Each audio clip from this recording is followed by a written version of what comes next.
Hey guys, so I'm doing a little bit of a different video today. In my past videos, I've always mentioned how much I've liked, doing video, and I've been trying to get the right equipment to start doing like more video and stuff like that for like cinematography. And I recently just picked up this new gimbal, and I decided I might as well review it. I actually opened it up just to make sure everything was in there, so I'm gonna get started with the review. Alright, so I actually picked up the FeiyuTech AK2000. It was on Amazon. It was actually one of the cheapest ones I could find on Amazon that had a good review. I've watched a lot of videos and looked at it, and it was a pretty good price point for what you were getting, and it was able to fit my camera that I'm filming on right now. So that was one of the other buying points for me, because they had other gimbals, but they were more for mirrorless cameras, and mirrorless cameras are lighter than DSLRs. So I had to find one that would be able to support my camera plus any attachments that I would need. Okay, so let's get started with the unboxing. Now, I did open this earlier, like I was saying before, and this is one of the last things I would have expected to be in the box, but they actually supply you with gloves. I don't know what you would need them for, but I guess they would be like for whenever you use the gimbal, because they do have like some type of rubberized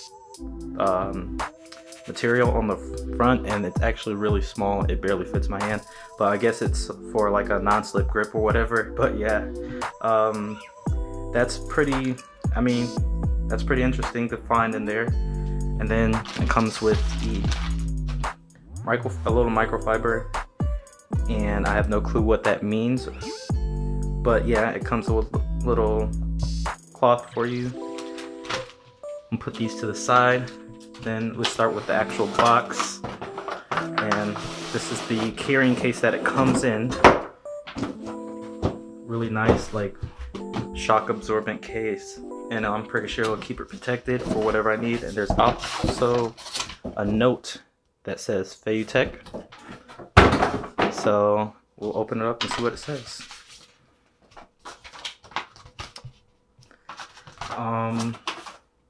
So here you have the quick start guide for, starting up quick. Obviously, it comes with pretty detailed instructions in English, surprisingly, but they do have a side in Chinese, actually.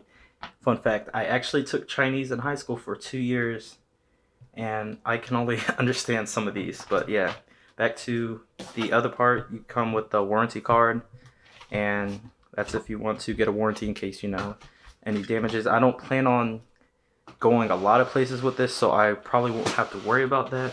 But I'm going to start with the actual case. It comes with little clips on the side right here, and then you open it up, and it's neatly packaged and organized. So I'm going to start off from left to right of pretty much what everything is.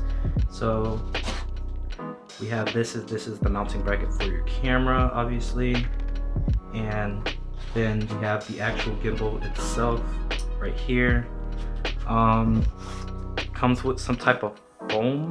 Not sure what it's for yet, but we'll look into that. And we have a little box here. Let's see what's inside. Okay, it comes with some cables. Not sure what these are for yet, but we'll look into that. And put these up here, and it comes with a tripod, which is surprising because I didn't know if it did or not, but that's actually really helpful, so I don't have to buy a separate one.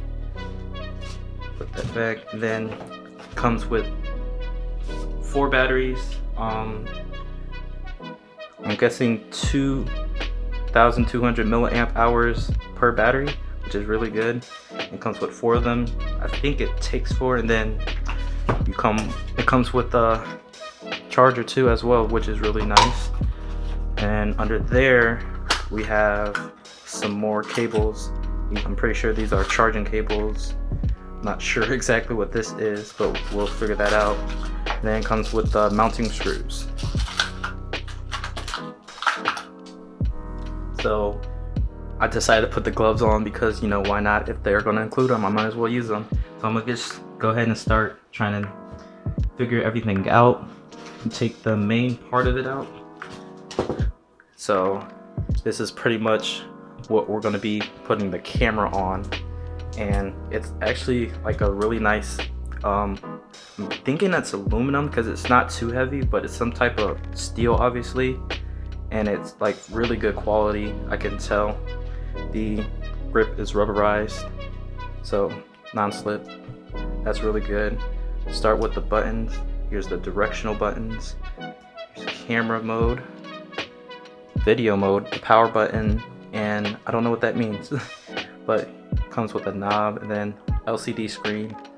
Looks like some type of locking mechanism, I guess, to lock it into place. And then there's a button on the back. Not sure what that's for yet, but we'll get to that in a little bit. Alright, so to start with the assembly of the gimbal. So it comes with this cap right here. And this is where you insert the batteries. Press this tab and it opens up. And the batteries actually go in.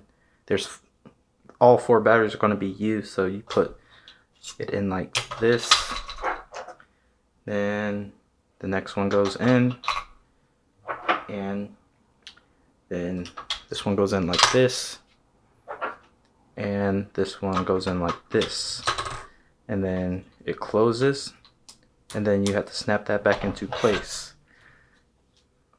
and we'll see if it powers on, and it actually does. So it does come with actual charge on it, which is really nice. You can see that it's working right now.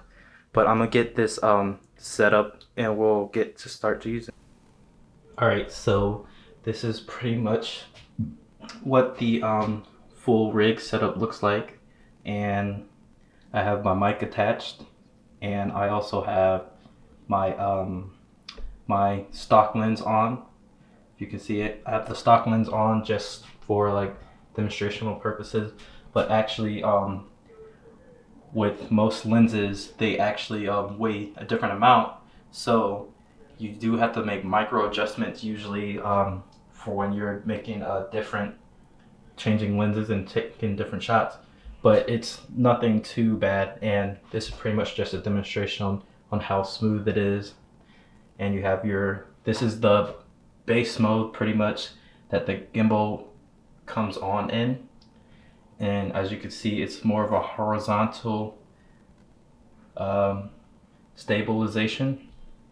If I switch this mode to TF, which is tilt, you can see that the camera tilts, and you'll have AF mode, which is all focus or all follow mode actually. And as you can see, the camera pretty much just goes in any direction that you put it in. And then if you ever have to switch modes or try to stabilize it to get it steady, there's actually a button right here, and all you have to do, double tap it, and the camera goes back to the original position. And then I can adjust it with the focus wheel right here. So that's up and down. Then you have your side to side, and then obviously you have your tilt right here. But this is probably the main mode, or this one that I will be using. And last but not least, you have your full lock mode. As soon as I get to it, that pretty much means wherever you aim the camera, it's going to stay on that. As you can see, it's really actually it switches, but pretty much stays exactly where the camera's pointed at. I can twist it and nothing influences it. And so as you can see, I'm on the gimbal right now. You can actually use it as a selfie mode. So this is also good for like if you want really smooth vlog setup. And it's also really nice, but it's a little heavy, so it's not really the most ideal vlog setup, but it works for whatever you're trying to do.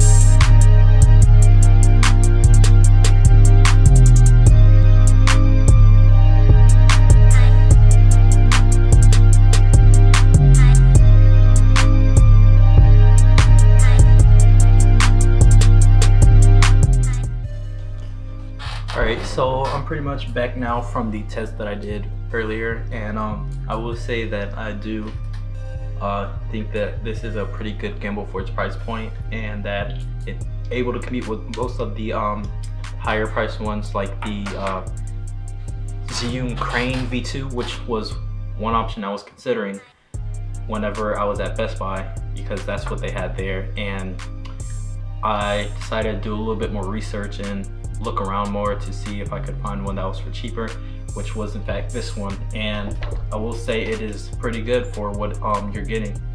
And this is your pretty much like a Steadicam, except this is the newer version, or the brand newer, if it focuses.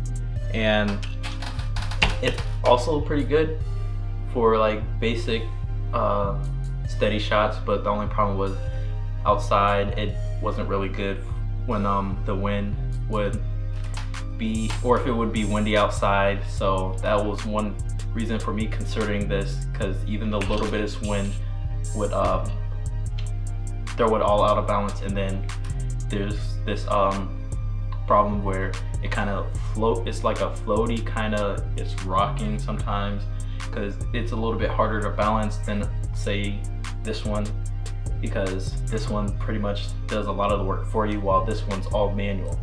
So that was one that was also the other reason for me considering getting a new one. So that's pretty much it for me. I'll leave a link in the description of where I got it from, and that's pretty much it. Thanks for watching. Like and subscribe and share with your friends, stuff like that. See you guys later.